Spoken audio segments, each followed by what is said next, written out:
Welcome back guys. तो आज हम लोग समझेंगे वेरिएबल्स काम कैसे करते हैं, यानी वर्किंग ऑफ वेरिएबल्स। तो मान लीजिए हमारे पास एक वेरिएबल है ए नाम का वेरिएबल है,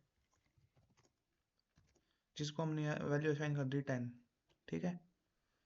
तो इसमें क्या होगा, एक इंटीजर आएगा। एक इंटीजर आएगा कि ये मान लो कि यहाँ पे एक इंटीजर का बॉक्स है।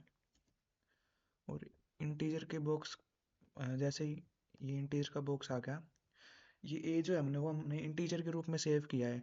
तो यहाँ पे जो वैल्यू आएगी वो आ जाएगी 10। ठीक है। तो इंट ए इक्वल्स टू 10 में ये एक कोई भी मेमोरी ब्लॉक है। मेमोरी ब्लॉक के अंदर 10 वैल्यू सेव होगी। उसके बाद क्या होगा, जैसे ही हम लोग इसको एक दूसरी वैल्यू देंगे।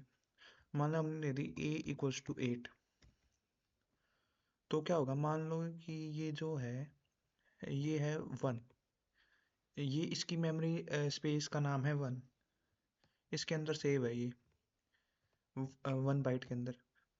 1 बाइट नहीं, 1 बाइट की मेमोरी लोकेशन के अंदर सेव है। उसके बाद क्या होगा, हमने 8 डिफाइन कर दिया। तो आगे जाके आगे जाके क्या होगा, इसी के अंदर ये 8 सेव हो जाएगा। 8 सेव हो जाएगा, किसके अंदर सेव हो जाएगा, 1 के अंदर ही।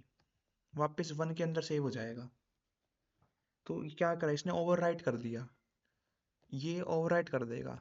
लेकिन अगर जो हमने यूं करा कि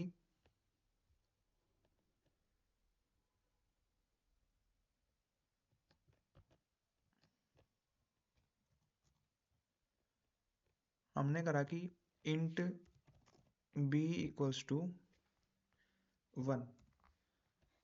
तो अब क्या होगा, ये जो है ना, ये इसमें सेव नहीं होएगा। ये एक अलग बॉक्स में सेव हो जाएगा। मान लो एक और बॉक्स है, एक और मेमोरी लोकेशन है। मान लो उस मेमोरी लोकेशन का जो एड्रेस है, ये जो एड्रेस है ये है 2। मान लो ऐसा। तो यहाँ पे जो है, यहाँ पे वो वैल्यू सेव हो जाएगी। यहाँ पे क्या वैल्यू आ जाएगी, यहाँ पे वैल्यू आ जाएगी 2। यहाँ पे 1 है ना, तो यहाँ पे 1 वैल्यू आ जाएगी। ये ये वैल्यू यहाँ पे सेव हो जाएगी सेक दूसरी मेमोरी लोकेशन पे। अब यहाँ पे एक गड़बड़ है। गड़बड़ क्या है कि जो हमारा इंटीजर है वो 4 बाइट्स की स्पेस लेता है। तो ये 1 पे है, तो ये 2 पे होने की बजाय 4 एक्स्ट्रा, यानी कि 1 प्लस 4 5 पे हो जाएगा। 2 पे ना होके ये हो जाएगा 5 पे। क्यों? क्योंकि 1 है, 8 जो है वो 4 बाइट्स लेता है, ये 1 बाइट है। तो 1 plus 4 equals to 5 bytes. 5 byte की जो एड्रेस, 5 बाइट के बाद पांचवी बाइट का जो एड्रेस होगा उस पे सेव हो जाएगा।